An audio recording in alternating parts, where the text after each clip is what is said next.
apoyas, Padre mío, esta obra, poniendo en el corazón de tus hijos que, oh mi Dios, diezmen y ofrenden, mi Dios, para continuar tu reino aquí en esta tierra. Padre mío, yo sé que tú has dicho, probadme en esto y verás si no abro yo las ventanas de los cielos y derramo bendiciones sobre tu vida. Solamente trae tus diezmos y tus ofrendas al alfolí, es lo que nos pides que hagamos, Padre. Así es de que, Señor, oh Padre mío, henos aquí, lo hacemos con gozo, lo hacemos con alegría, porque, oh Padre mío, nos das tanto, mi Dios, que nosotros darte a ti 10% para atrás es nada, Señor, comparado con el 90% que nosotros retenemos. Gracias, Padre, por ello. Te pido, Padre mío, también, mi Dios, que tengas a bien bendecir a todos estos hermanos que hemos mencionado en la lista, que están enfermos. Padre mío, que tú seas poniendo tu mano de sanidad en sus cuerpos. También te pido, Padre Santo, este día específicamente por Diego, que necesita libertad, y por aquellos que necesitan salvación, Señor. Tú lo sabes y conoces quiénes son ellos. Padre, que tu Espíritu obre en sus vidas y mi Dios les convenza de pecado, de justicia y de juicio. Igual te pido por la nación de los Estados Unidos, que nos guíes, mi Dios, con la diestra de tu justicia, y que seas con tu nación, con tu pueblo Israel. Te pedimos por la paz de Jerusalén. Todo lo pedimos en el nombre de Jesús. Amén y amén. Amén. Gloria a Dios. Bueno, hermanos, pues vamos a entrar en la palabra. ¿Qué les parece? Busquen sus Biblias en el libro de Primera de Crónicas, capítulo 19, y es donde vamos a estar estudiando este día. Primera de Crónicas, capítulo 19. De los versículos 1 al 19 es lo que vamos a cubrir esta tarde. Pero antes de comenzar necesitamos orar, ¿no? Necesitamos que el Espíritu Santo sea el que nos abra el entendimiento y nos ayude a entender lo que el Espíritu quiere enseñarnos a nosotros, la iglesia, esta noche. Así es de que acompáñenme a orar. Si se pueden poner de pie, por favor, en reverencia al Señor. Y después nos volvemos a sentar. ¿Qué les parece? Bueno, pongámonos de pie. Padre, gracias porque vamos ahora, Señor, a abrir, Padre mío, tu palabra. Padre mío, tú dijiste a aquellos hombres, mi Dios, que cuestionaron tu ministerio, Señor Jesús, que escudriñaren las Escrituras porque ellas hablaban de ti. Y eso es exactamente lo que esta noche queremos hacer, escudriñar tu palabra, porque ellas hablan de ti, Padre. Hablan del bendito y glorioso Salvador del mundo, de Cristo Jesús. Por ello queremos, Padre Santo, este día, oh Señor, entender lo que nos enseñas. Y para ello no lo podemos hacer con un intelecto humano. Necesitamos ayuda divina. Por ello, en este momento pido que tu Santo Espíritu sea abriendo nuestro entendimiento. Oh Padre mío, quitando toda preocupación de nosotros. Oh Padre mío, quitando toda ansiedad, quitando toda distracción, Padre. Que quites tú, oh Padre mío, todo aquello que nos robe el gozo de escucharte hablar esta noche a nosotros. Y oh Padre mío, enséñanos, queremos aprender, queremos ser discipulados, ministrados por ti, queremos ser enseñados, Padre mío, instruidos en la verdad, instruidos en tu palabra. Así es de que henos aquí tus hijos, Padre, esta noche escuchan, habla, que tus siervos escuchen. Te lo pido en el nombre de Jesús y todos decimos amén y amén. Amén. Pueden sentarse. Primera de Crónicas, capítulo 19, de los versículos 1 al 18. Digo, al 19.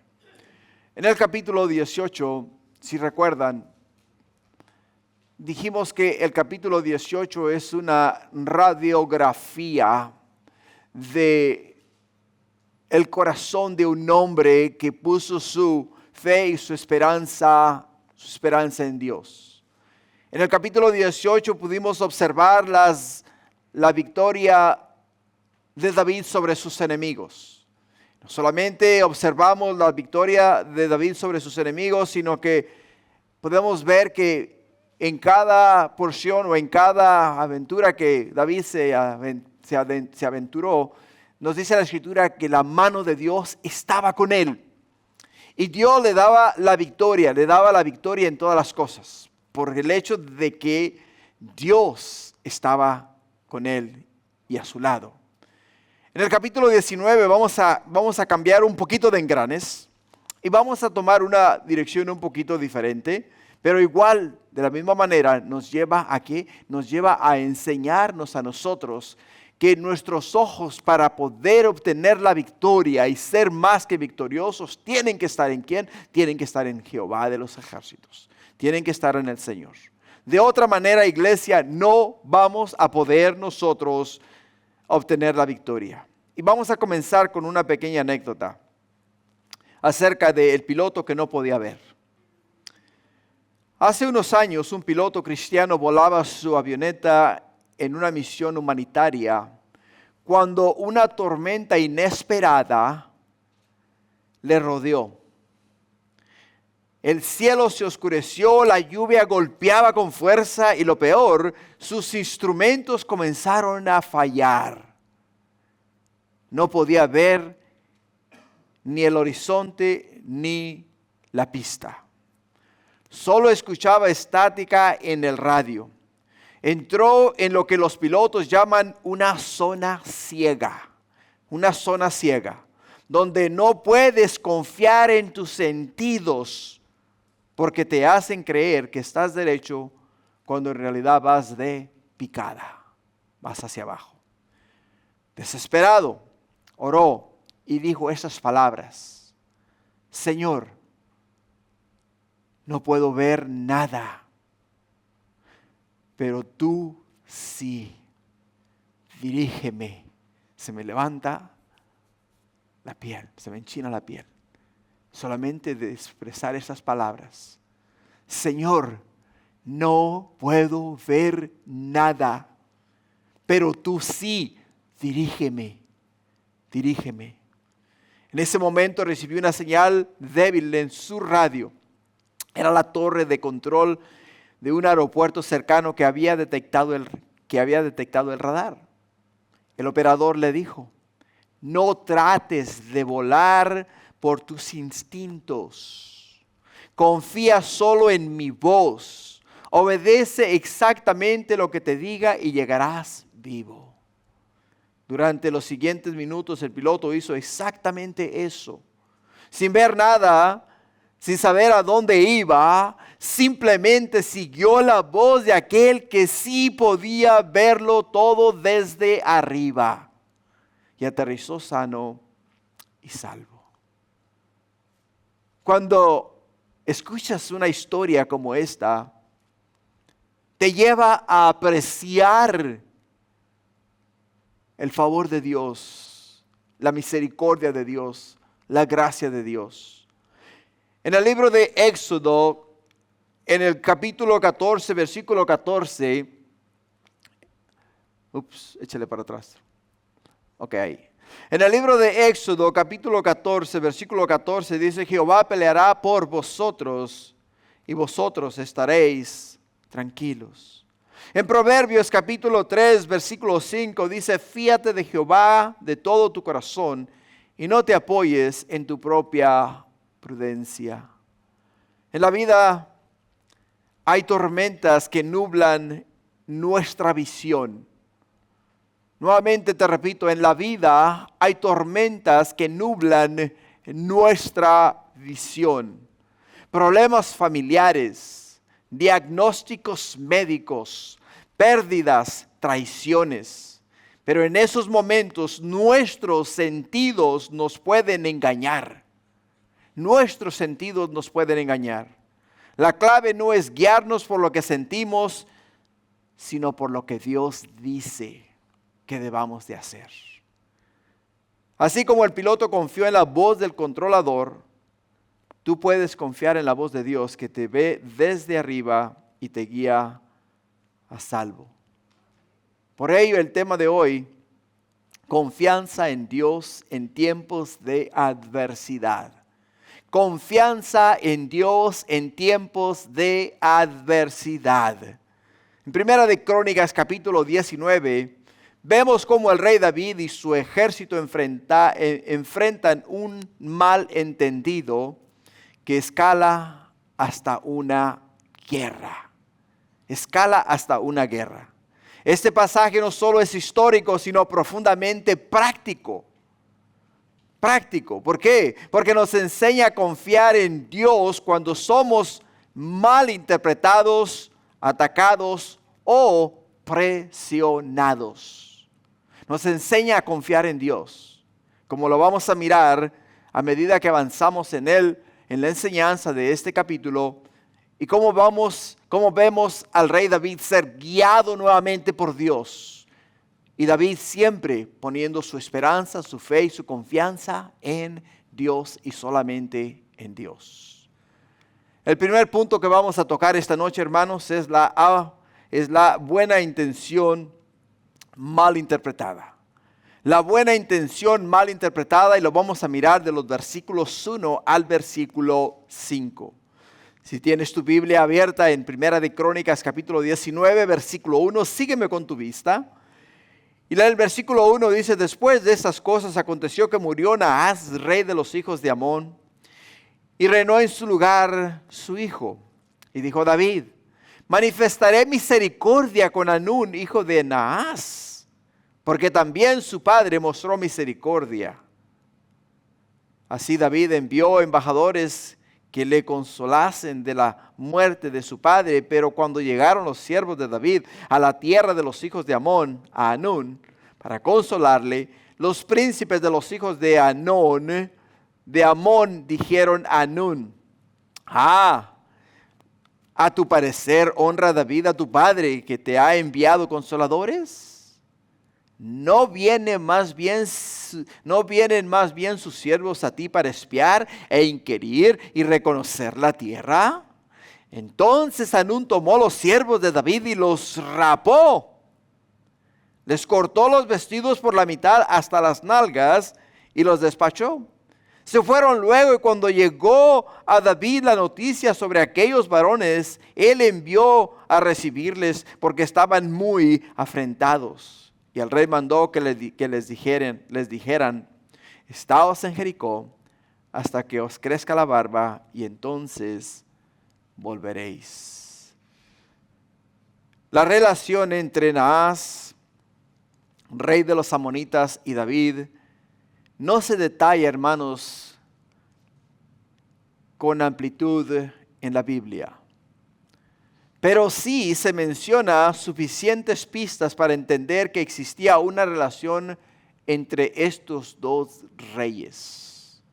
Podemos ver claramente que cuando David se enteró de la muerte de Naas, él sintió en su corazón compasión y misericordia por la familia de Naas.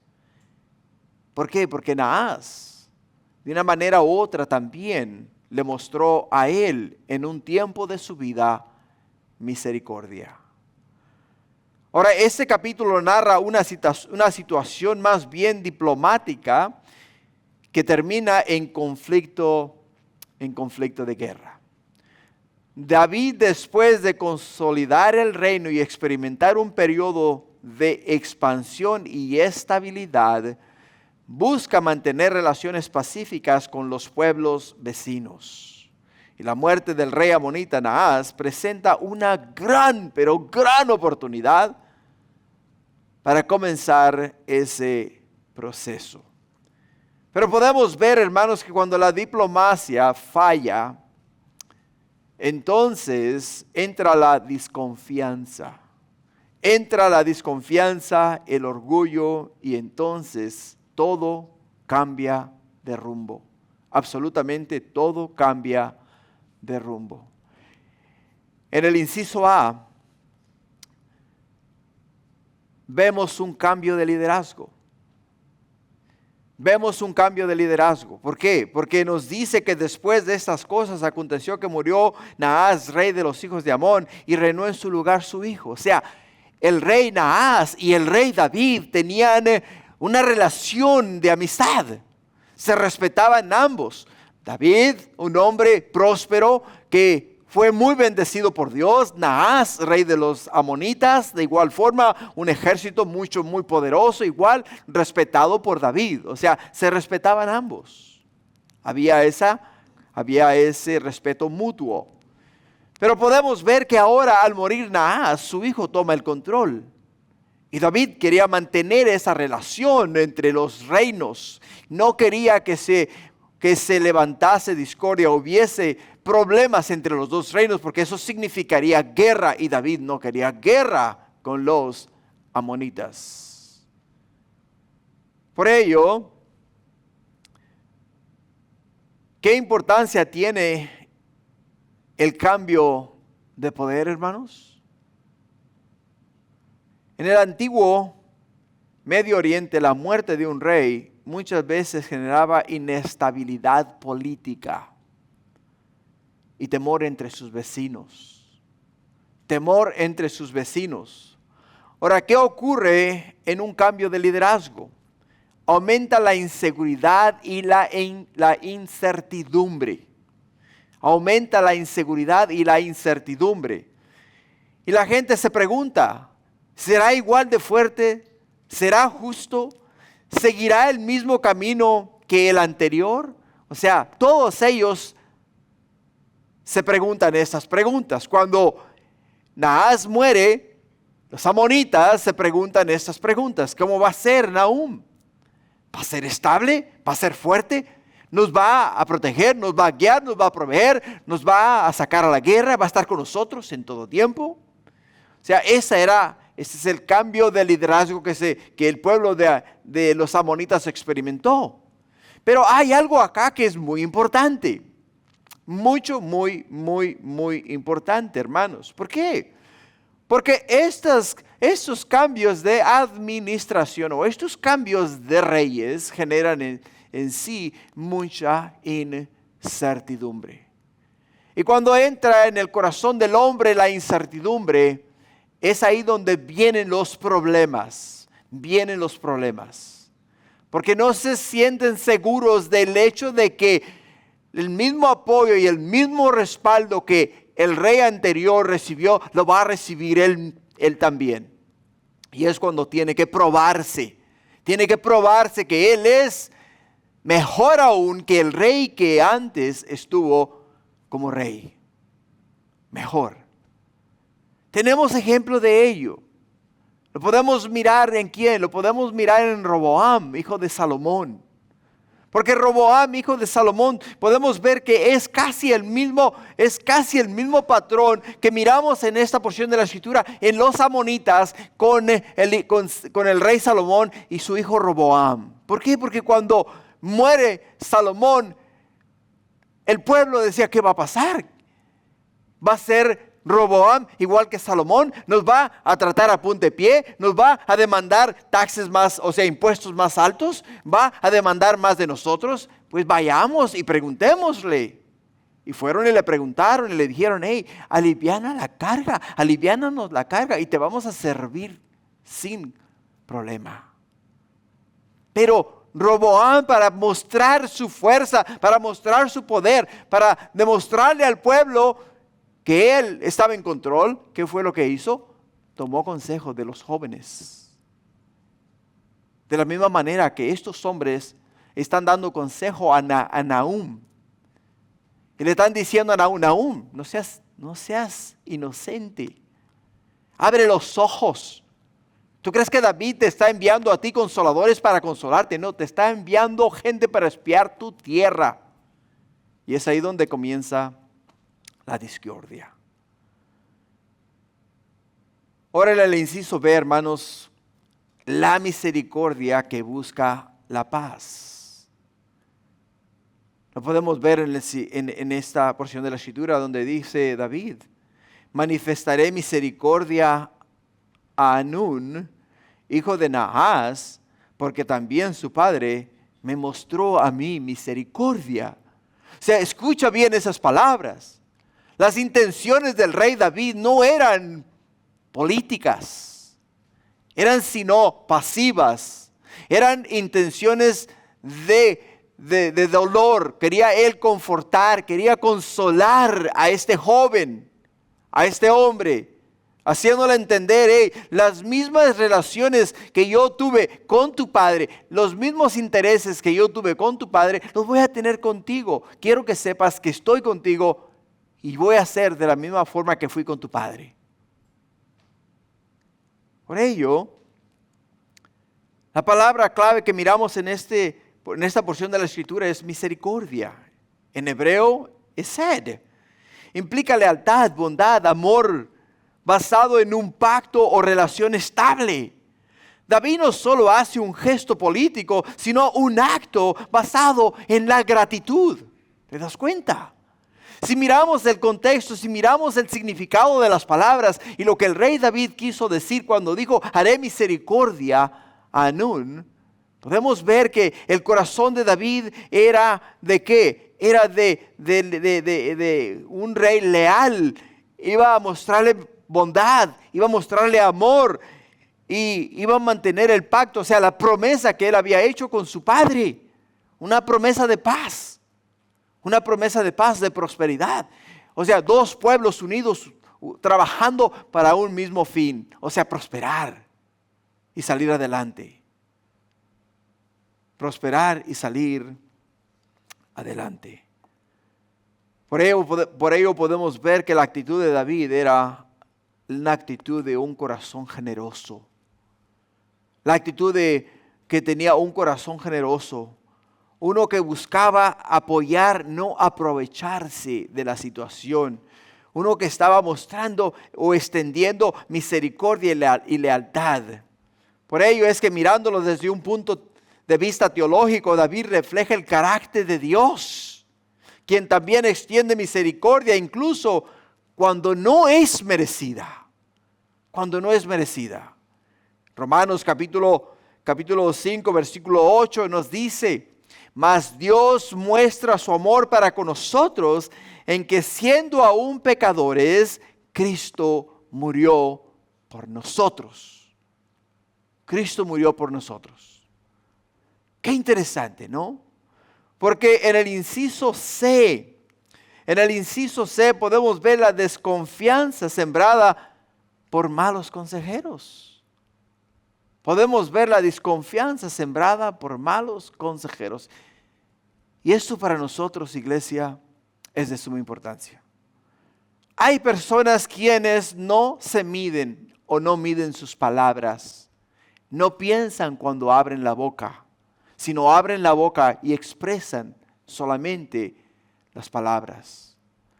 Y muchas de las veces no se toma en consideración el peso de las palabras que salen de la boca de las personas.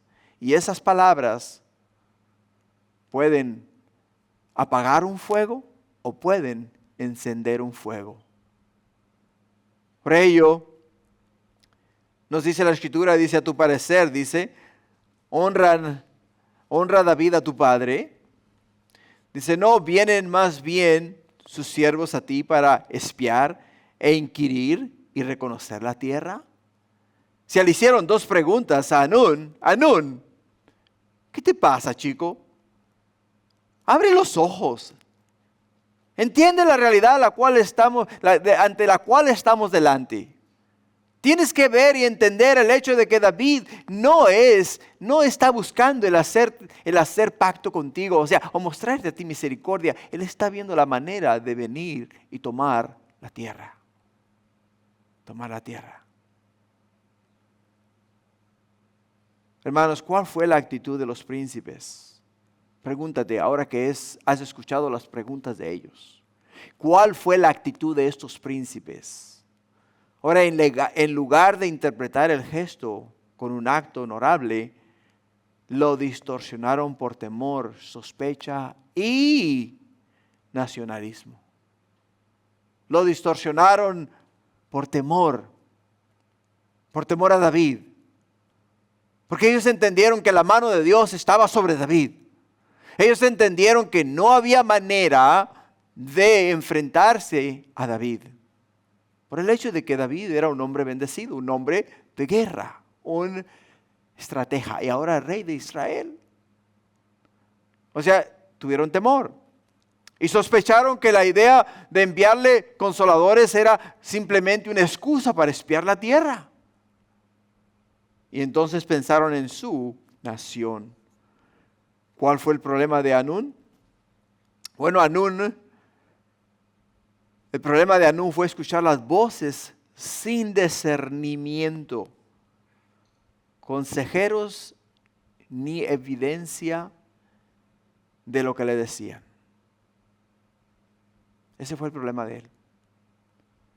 Ahora, ¿cuál es el problema de donde entra animosidad, donde entran conflictos, donde entran problemas en el medio del pueblo o en nuestras familias o en nuestros trabajos o incluso con nuestras amistades?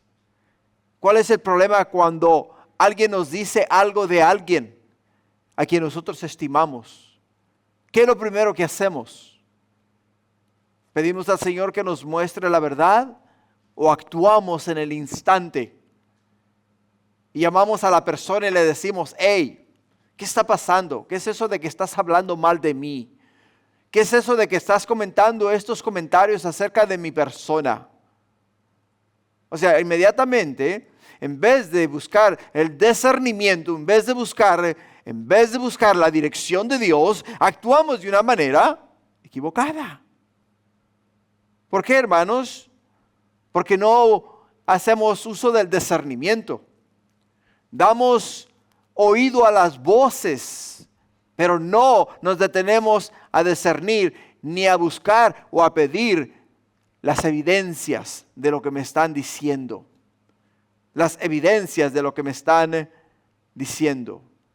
Porque cuando tú pides evidencias, vas a darte cuenta si lo que te están diciendo es verídico o simplemente lo están formulando para causar enemistad entre tu persona y la otra persona a la cual o con la cual te están tratando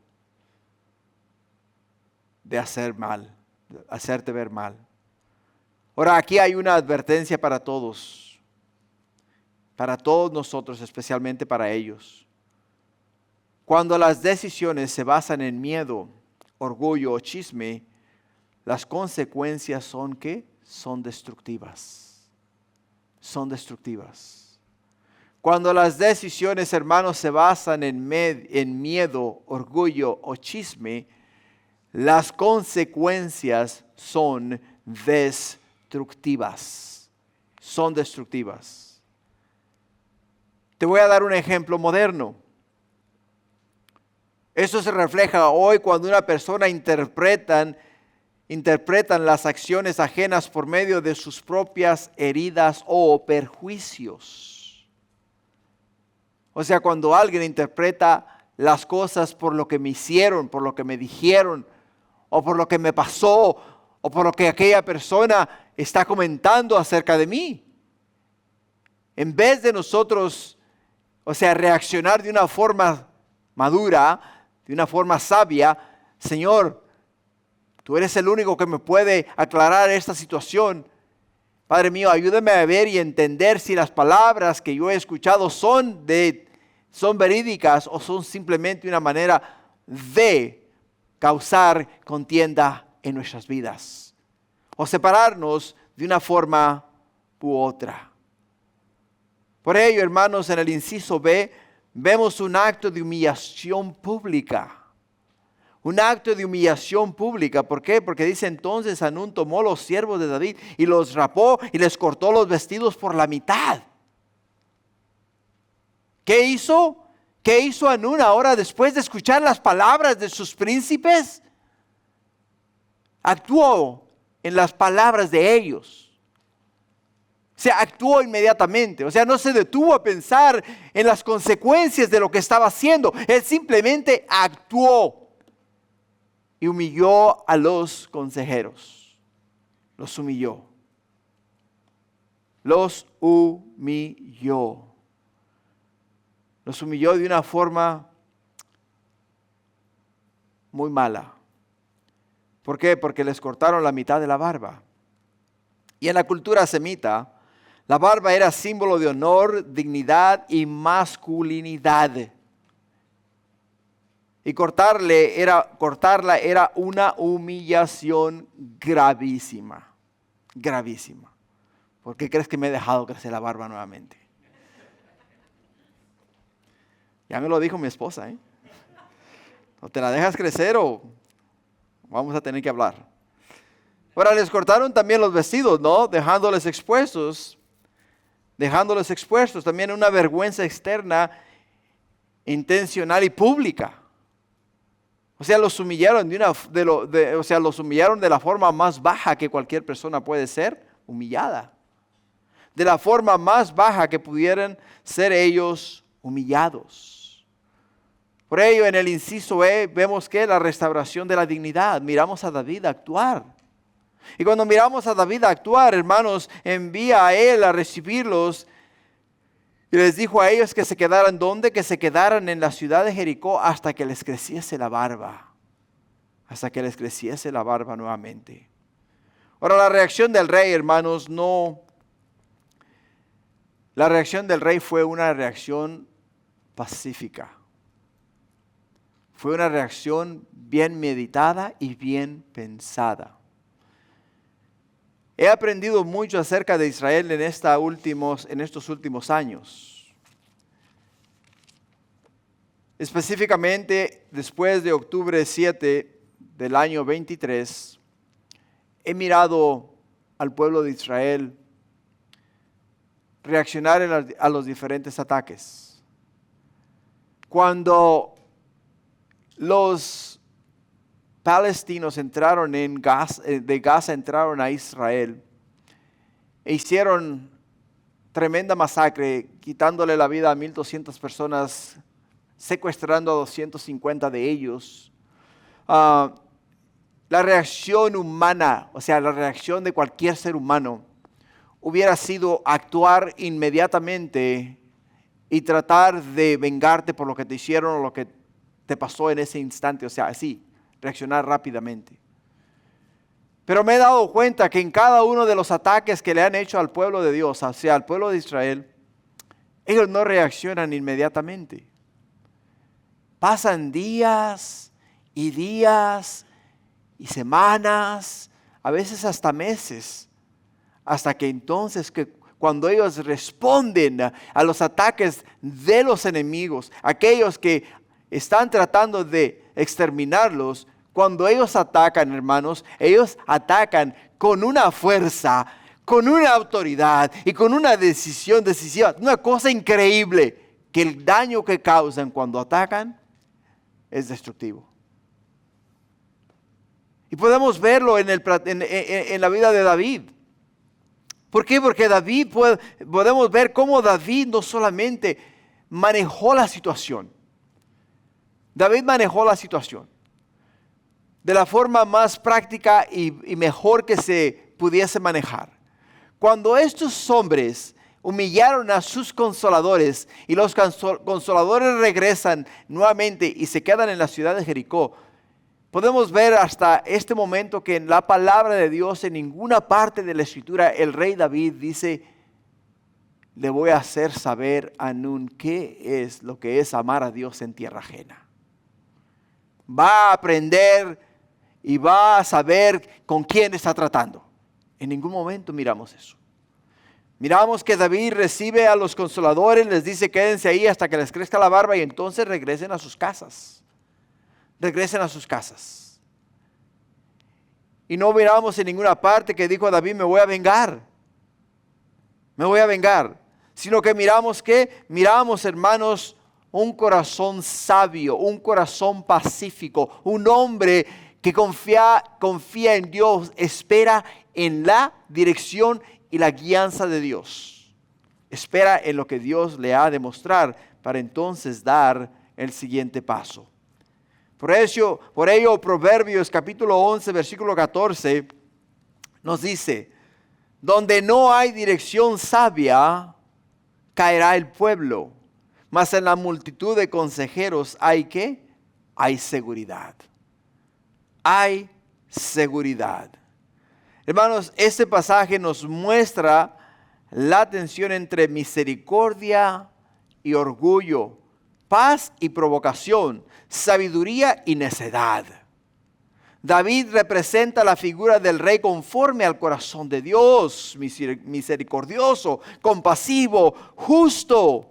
Hanún representa el liderazgo impetuoso, egocéntrico, que actúa por medio que actúa por miedo y destruye lo que no entiende. Y estos 5 versículos que acabamos de leer nos dan a nosotros una gran lección. Una gran lección. ¿Por qué, hermanos? Porque Jesús mismo nos dice en el libro de Mateo, capítulo 5, versículo 9, nos dice: bienaventurados los pacificadores, porque ellos serán llamados hijos de Dios. Ellos serán llamados hijos de Dios. Podemos ver que David, movido a misericordia, quiere consolar a Hanún. Pero Hanún, un hombre orgulloso, un hombre, pues digamos, inexperto, se deja guiar por el consejo de aquellos que están a su alrededor. Y muchas de las veces nosotros como pueblo de Dios, como iglesia, actuamos de la misma manera. Muchas de las veces, hermanos, no nos detenemos a pensar que lo que alguien nos está diciendo acerca de otra persona es solamente una calumnia, un chisme o alguien que nos quiere poner en contra de otra persona. Y actuamos de una forma equivocada. Tenemos, hermanos, que ser como podemos ver en la vida del rey David. ¿Por qué? Porque David demuestra ¿qué? Misericordia, muestra paz, muestra sabiduría, muestra la gracia de Dios. Mientras Hanún, lo único que nos muestra a nosotros es egocentrismo, miedo y destrucción en el medio de la situación. Lo que nos lleva esta noche, hermanos, al segundo punto. El segundo punto que vamos a mirar esta noche.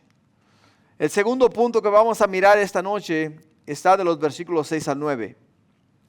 Y en el versículo 6 dice: viendo los hijos de Amón que se habían hecho odiosos a David, Hanún y los hijos de Amón enviaron 1000 talentos de plata para tomar a sueldo carros y gentes de a caballo de Mesopotamia, de Siria, de Maca y de Soba.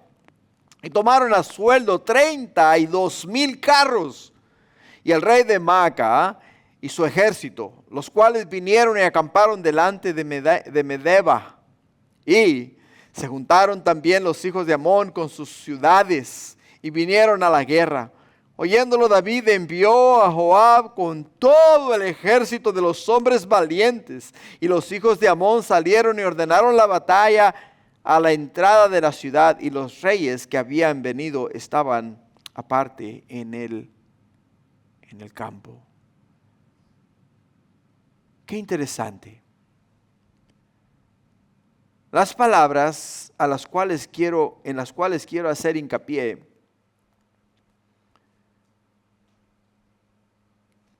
son las primeras del versículo 6. Porque podemos ver que la sospecha alimenta ¿qué? La hostilidad.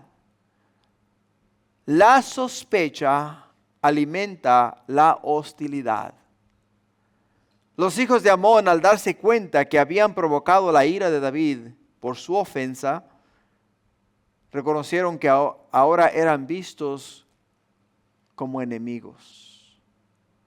Aunque no miramos en ninguna porción de la Escritura donde David haya expresado el hecho de que se va a levantar y va a ir y a pelear en contra de ellos. En ninguna parte de la Escritura encontramos eso. ¿Por qué, hermanos? Porque puedo decirte con toda convicción de que ese no era el corazón del rey David. No era el corazón de él. Pero podemos ver y entender que estos hombres asumieron ellos, dijeron: bueno, ofendimos a los consoladores, nos hicimos odiosos en los ojos de David. ¿Qué es lo que queda? Pues que David arme su ejército y venga en contra de nosotros, a pelear en contra de nosotros. Es lo único que resta, lo único que queda. Y eso fue su pensamiento de ellos. Eso fue el pensamiento de ellos. Por ello, cuando los temores infundidos gobiernan las decisiones de un hombre o una nación, Y una amenaza imaginada puede provocar un conflicto real, iglesia. Lo que se puede resolver con diálogo y humildad, hermanos, termina en guerra por cuestiones de orgullo, inseguridad y malos consejos. Una de las cosas que yo siempre he dicho a la iglesia, cuando tú deseas abrir tu corazón, sé sabio y ten mucho cuidado con quién abres tu corazón. Tienes que asegurarte que la persona a la cual tú le vas a abrir tu corazón para confesar algo que estás viviendo o algo que estás pasando, sea lo suficientemente madura como para llevarte a Dios y no para llevarte a los oídos de otras personas. Porque si tú caes en los oídos de otras personas, esas otras personas se van a asegurar de que todo el mundo se entere de tu problema, de la situación con la cual estás tú lidiando. Por ello, hermanos, los temores infundados que gobiernan las decisiones de un hombre, nos pueden llevar a la guerra. En el inciso B, se invierte en defensas en vez de reconciliación. De los versículos 7 al 9 podemos ver que Hanún hace una gran inversión. Ahora envía una cantidad muy grande de plata para poder ¿qué? Para poder contratar los ejércitos de estas otras naciones para poder pelear en contra de David. Si vas conmigo nuevamente al versículo 6, nos dice la escritura que Hanún y los hijos de Amón enviaron 1,000 talentos de plata para tomar a sueldo y carros y gente de caballo de Mesopotamia, de Siria, de Maaca y de Soba.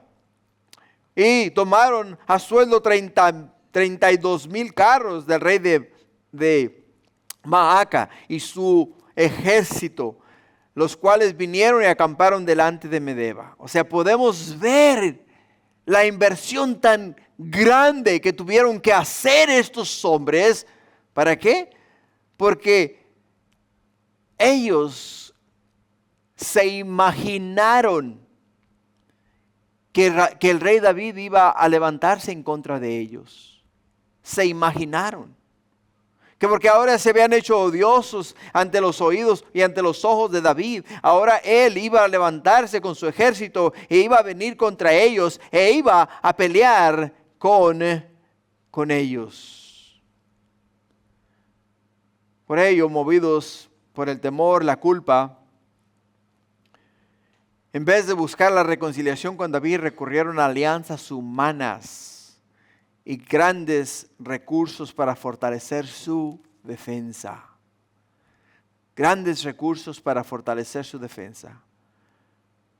Hermanos, algo que me fascina de Jesús, pero de verdad me fascina de Jesús. Cuando miramos al Hijo de Dios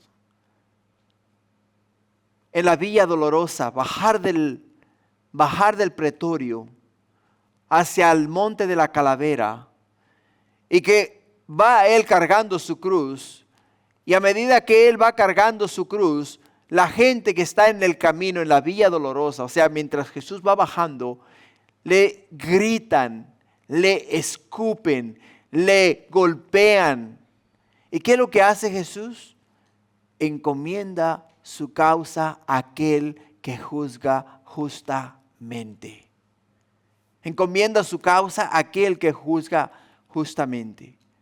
La palabra de Dios nos dice que David era un hombre conforme al corazón de Dios. Lo que nos lleva a nosotros, hermanos, a pensar que cuando David recibió noticia de la humillación de sus consoladores, él no fue a buscar consejo con sus hombres de guerra, con sus generales. Él fue a Dios y dijo: Señor, Tú conoces las intenciones de mi corazón, que eran consolar a este hombre, ayudarle en estos momentos de dolor en su vida para que pudiese tener un poco de alivio. Pero él me ha malinterpretado. Me ha malinterpretado. Y tú, Señor, juzga entre él y yo. Juzga entre él y yo. Y sea así. Ahora aquí tenemos una reflexión espiritual. Este pasaje nos enseña que cuando el corazón no quiere humillarse, hermanos, busca refugio en las fuerzas externas. Busca refugio en las fuerzas externas. Pero ninguna estrategia humana puede sustituir la paz que nace de la humildad y del perdón. Invertir en defensa sin reconocer la ofensa es gastar mucho para evitar afrentar la verdad. Por ello, en el Salmo 20, en el versículo 7, la Escritura nos dice: algunos confían en carros y otros en caballos, mas nosotros del nombre de Jehová nuestro Dios tendremos memoria.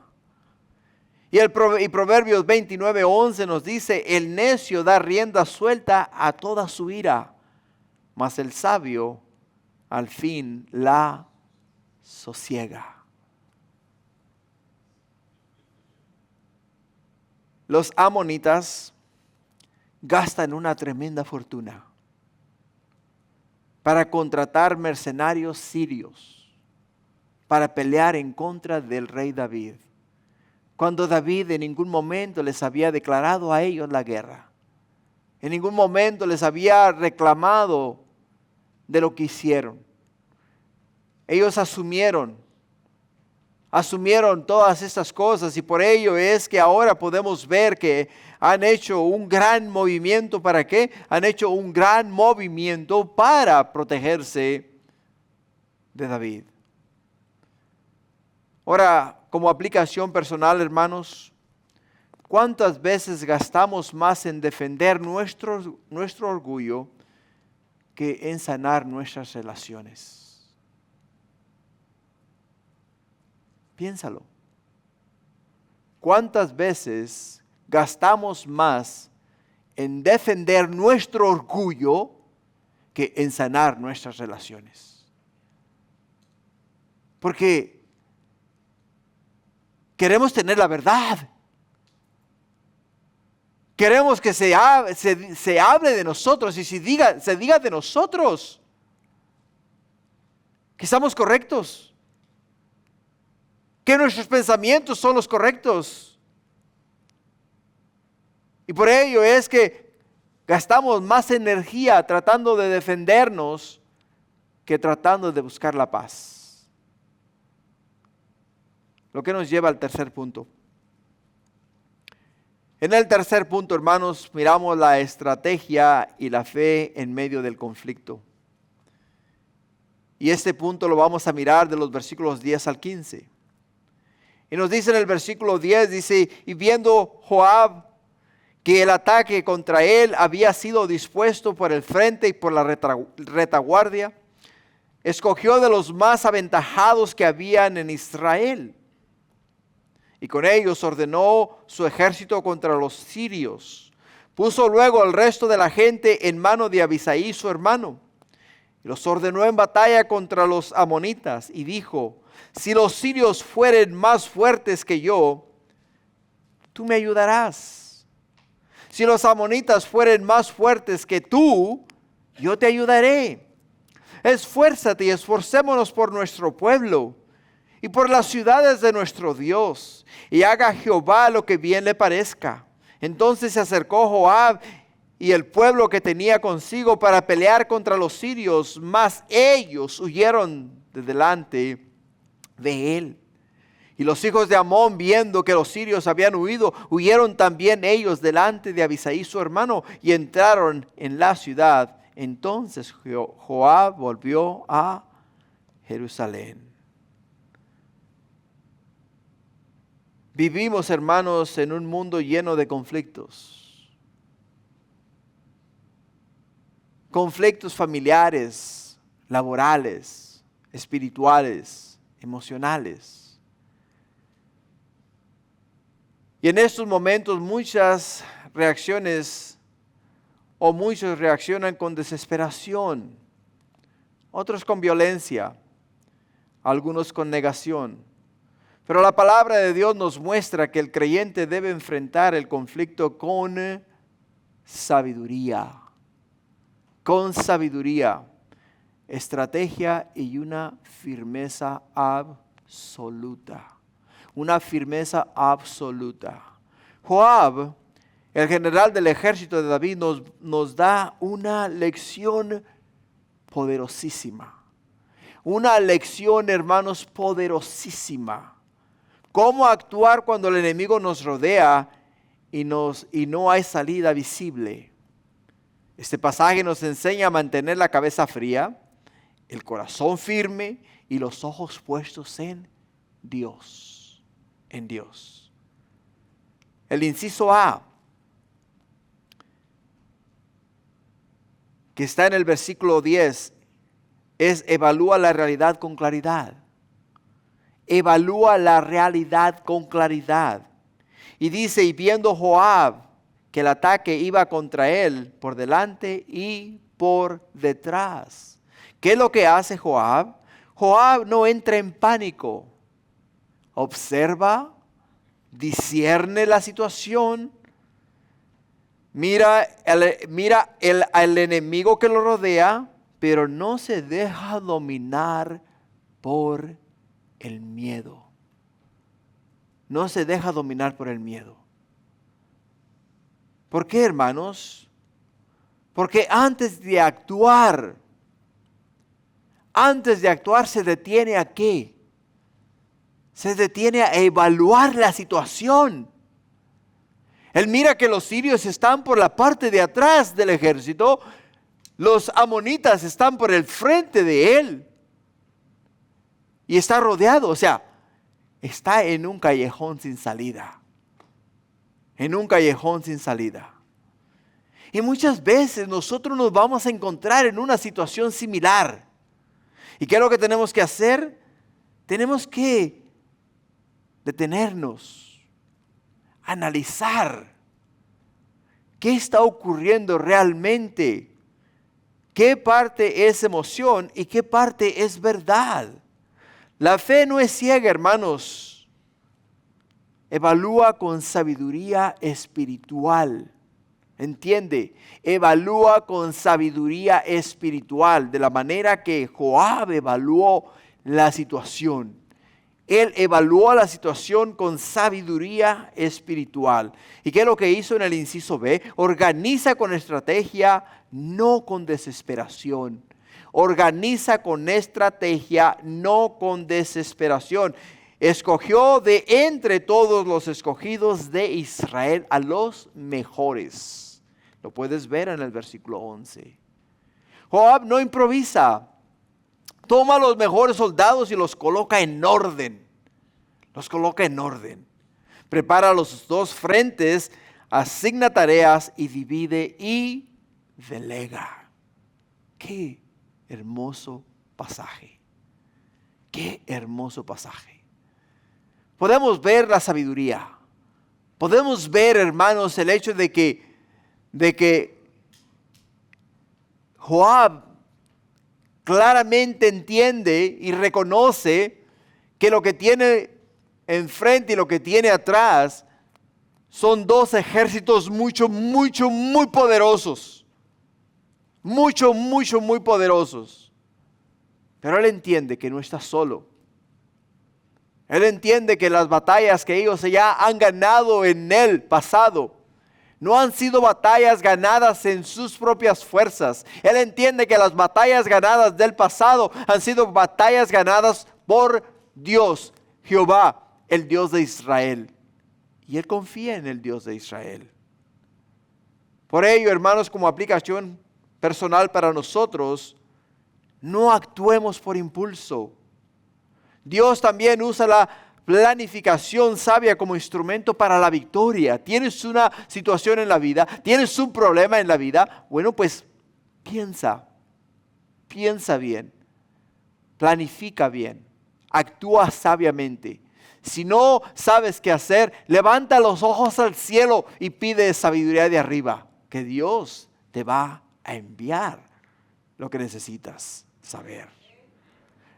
En Proverbios capítulo 21, versículo 31, nos dice la escritura: el caballo se alista para el día de la batalla, mas Jehová es el que da, ¿qué? La victoria. Jehová es el que da la victoria. Por ello, en el inciso C nos insta ¿qué? A confiar en la unidad. No pelees solo. Confía en la unidad. Si los sirios fueren más fuertes que yo, dice Joab, tú me ayudarás. Y si los hijos de Amón fueren más fuertes que tú, yo te ayudaré. Yo te ayudaré. Joab y su hermano Abisaí no compiten, se complementan el uno al otro. Ahora entiende que en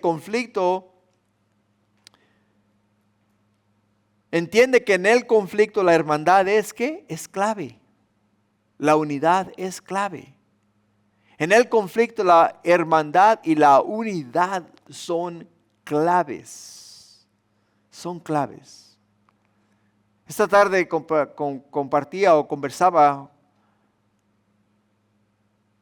con alguien y me comentaba acerca de esta persona que no habla con su familia,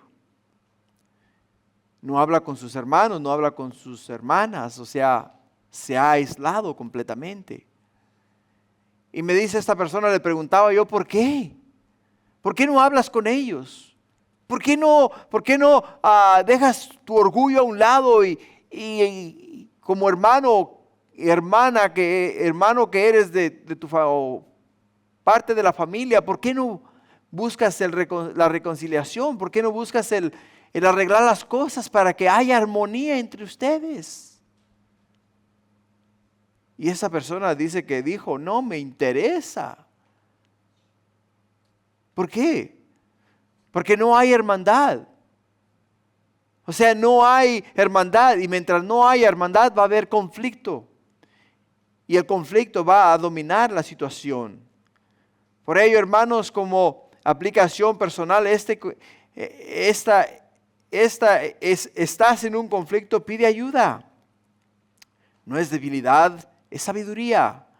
Dios creó la iglesia para apoyarse mutuamente en la batalla espiritual. Si no, mira lo que nos dice Eclesiastés capítulo 4, versículo 9 al 10. Dice, mejores son dos que uno, porque si cayere el uno, levantará a su compañero.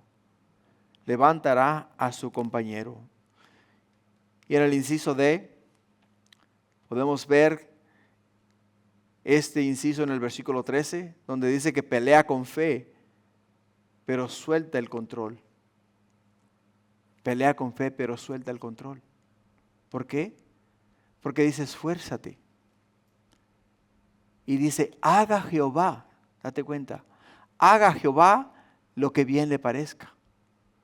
Él no dice, hey, un momento, ¿cuántos hombres tienes? Ok, ¿son valientes? No son valientes. No, Él dice, tú haz lo tuyo. Tú pelea hasta que no puedas pelear más y deja el resto en las manos de Dios. Por ello es que este pasaje que Joab aquí comparte, o sea, estas palabras sabias donde dice esfuérzate y haga Jehová lo que bien le parezca, simple y sencillamente pelea con fe, pero suelta el control de la batalla y lo delega, o sea, se lo da a Dios. Y eso es exactamente lo que tú y yo tenemos que hacer. O sea, tenemos que hacer nuestra parte y dejar a Dios el resto. Dejar a Dios el resto. Joab muestra su valentía, pero también rinde el resultado a Dios. Dice, ok, Señor, yo voy a darlo todo. Si este día es mi día para morir, voy a morir. pero yo voy a encomendar a ti el resto. Si me has de dar la victoria, que sea porque tú me la has dado, no porque nosotros la hemos ganado. Ahora, su actitud es una gran lección para nosotros. Es una gran lección para ti, es una gran lección para mí. Porque muchas veces queremos llevar el control. Nos resulta muy difícil soltar el control. Soltar el control. No. Se tiene que hacer así, se tiene que hacer de esta manera. Y te vas y le dices, ok, hazlo pues. Y te vas y regresas. No, así no. O sea, estás en control. Quieres controlar el asunto. Estás hablando con un controlador. Estás hablando, a veces me dicen que me meto en todo. No, estoy en el sonido, estoy en los niños, estoy con los sugieres y estoy en todo. Pero no necesariamente porque quiera controlar, es porque quiero ser parte de lo que están haciendo. Y a la vez quiero ver qué está pasando, ¿no? O sea, no controlar. Miguelito, no controlar. Pero sí tenemos que entender que tenemos que soltar el control y tenemos que darle el resultado, dejar el resultado a Dios. Hermano, la fe verdadera trabaja duro, pero nos resta a nosotros encomendar a Dios el resultado. El Salmo 37:5 dice, encomienda a Jehová tu camino y confía en Él. Y Él hará. Y Él hará. En el inciso E dice la obediencia general. La obediencia genera resultados sobrenaturales en el versículo 14. Los sirios huyeron de delante de Joab, nos dice el versículo. Los sirios huyeron de delante de Joab. ¿Por qué, hermanos? Porque Joab no necesitó un milagro visible. Lo único que él necesitaba era honrar a Dios y obedecer a Dios para ver resultados positivos. Y es ahí donde nosotros como iglesia, como pueblo de Dios, como hijos de Dios, tenemos que hacer lo mismo. No necesitamos ver un milagro visible para entonces honrar a Dios y obedecer a Dios.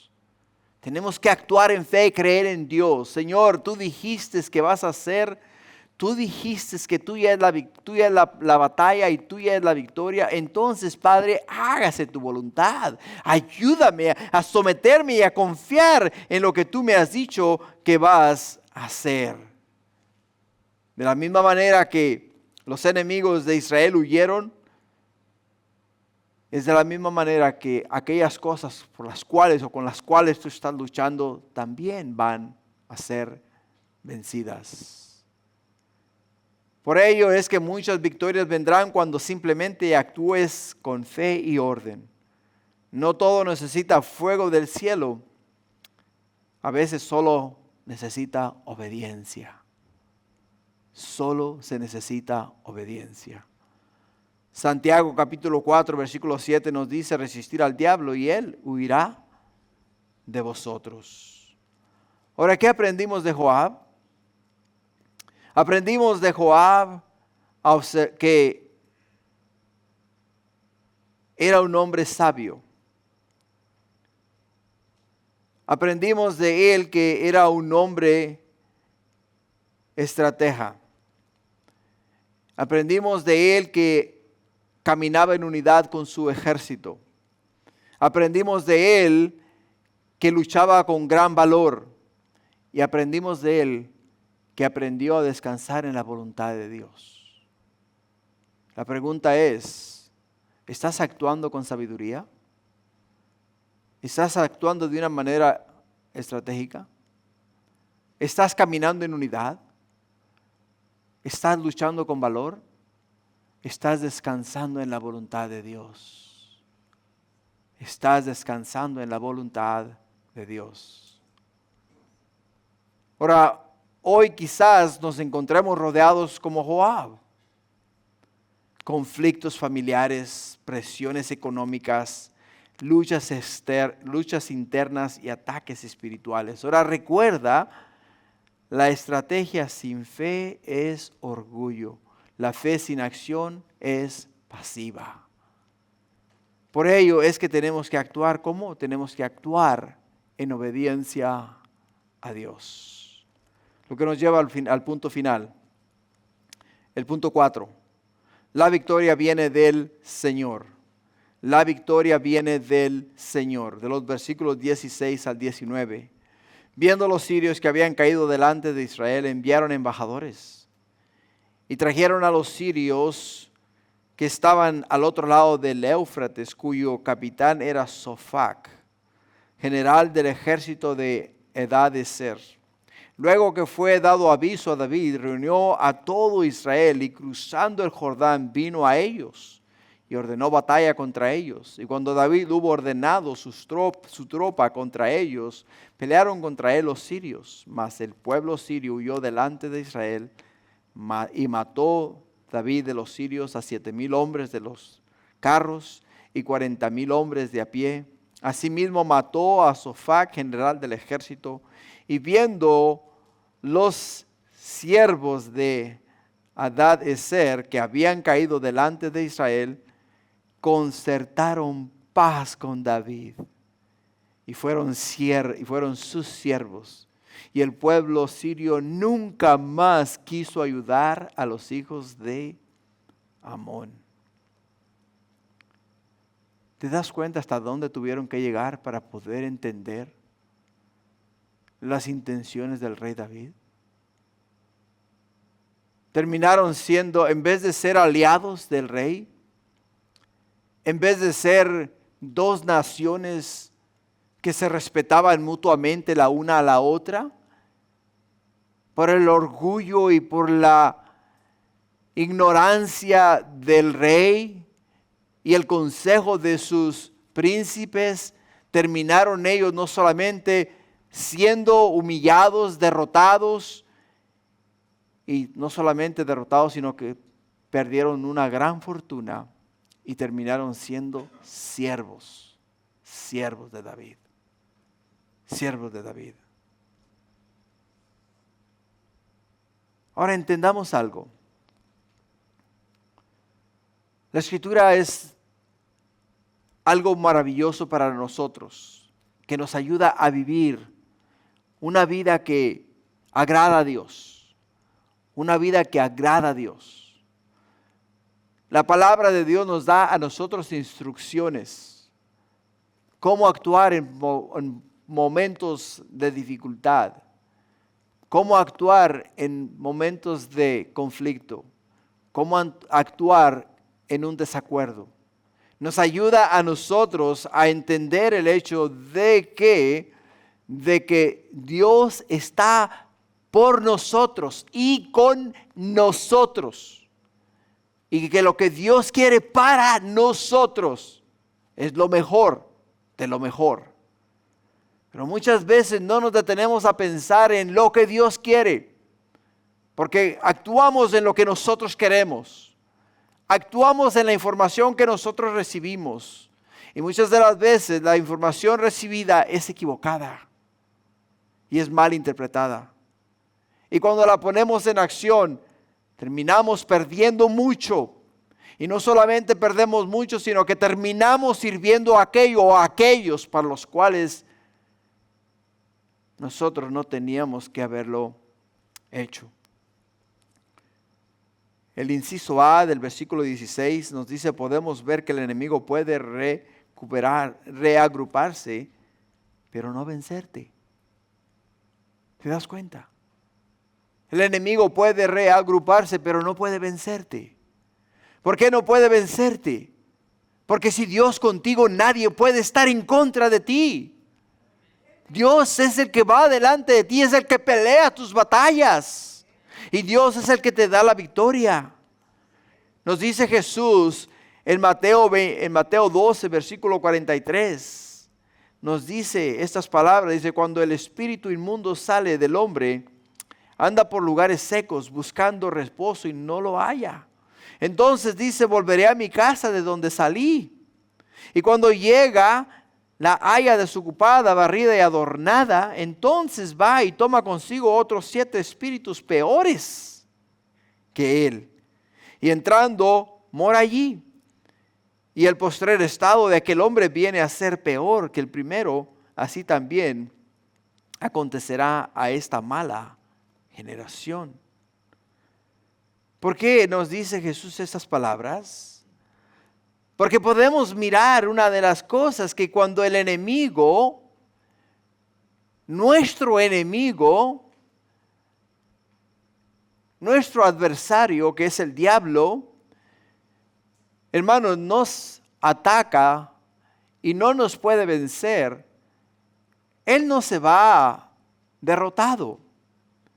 Él se va a reagruparse.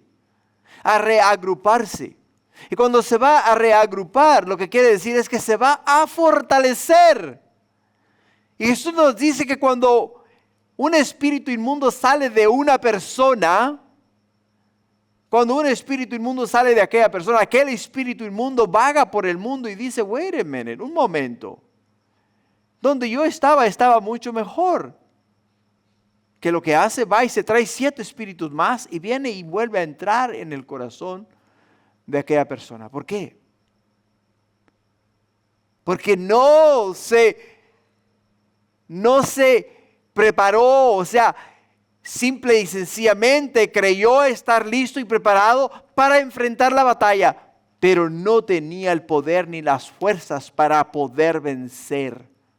Porque la batalla es de Dios y la victoria la da el Señor.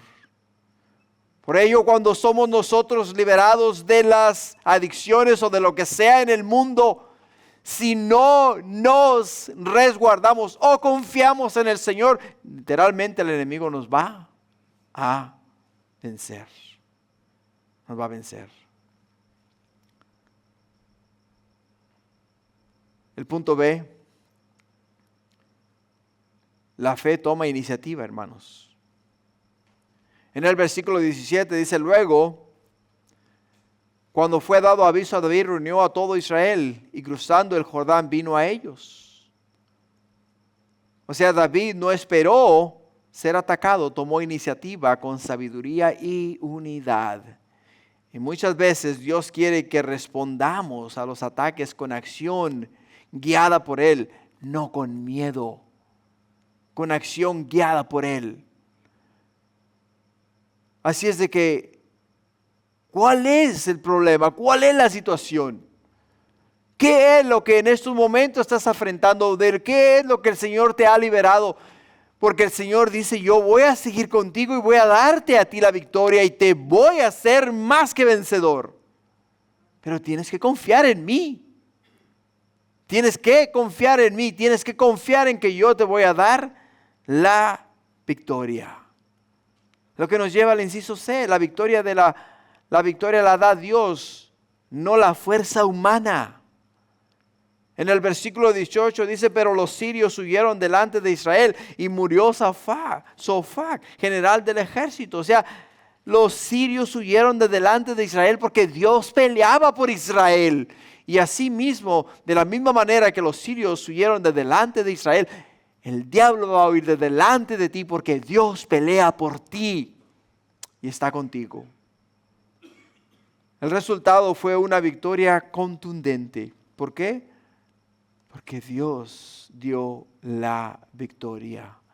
En el Salmo 44:3 nos dice la Escritura, no se apoderaron de la tierra por su espada, ni su brazo los libró, sino tu diestra y tu brazo y la luz de tu rostro. O sea, todo lo que Dios nos ofrece, su presencia, nos da a nosotros la victoria.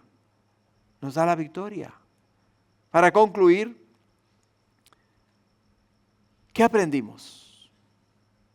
¿Qué aprendimos de este capítulo?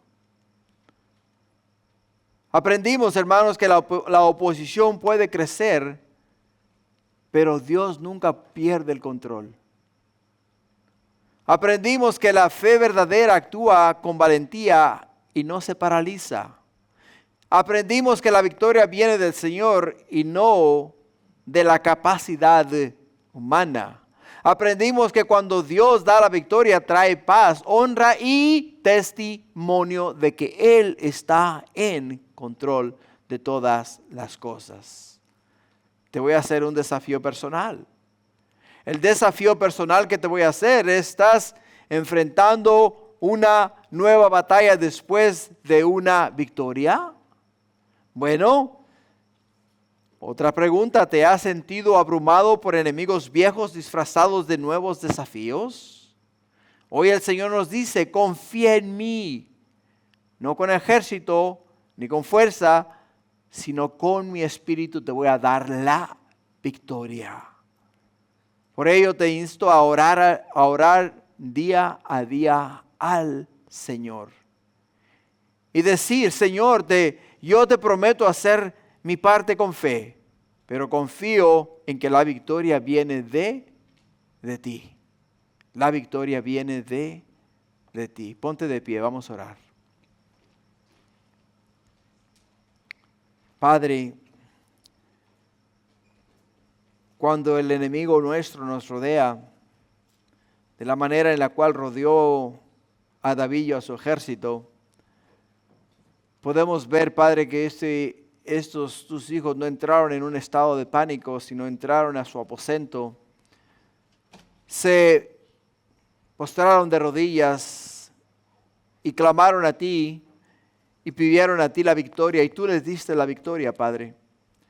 Señor, este día no sé cuál sea la situación aquí en el medio de tu pueblo, en el medio de tu iglesia, pero yo sí sé, oh Padre mío, que si hay aquí algún conflicto, alguna enfermedad, algún problema, que no lo vamos a ganar, mi Dios, discutiendo o dialogando. Lo vamos a ganar, mi Dios, de la misma forma que lo ganó tu pueblo, en sus rodillas, delante de ti, mi Dios, encomendando su causa a ti, Señor. Y es la forma en la cual lo vamos a ganar. Vamos a ser más que triunfadores, vamos a ser más que vencedores. Porque tú estás con nosotros, y si tú con nosotros, Padre, ¿quién puede estar en contra de nosotros? Por ello a ti, oh mi Dios, la honra y la gloria este día y siempre. Y nos vamos confiando en el hecho de que tú vas delante de nosotros y que tú guardarás y cuidarás de nosotros y nos darás la victoria, oh Padre mío, sobre todas las cosas que han de venir a nuestra vida. Te amamos con todo nuestro corazón y te adoramos y te exaltamos en el nombre de Jesús. Y todos decimos: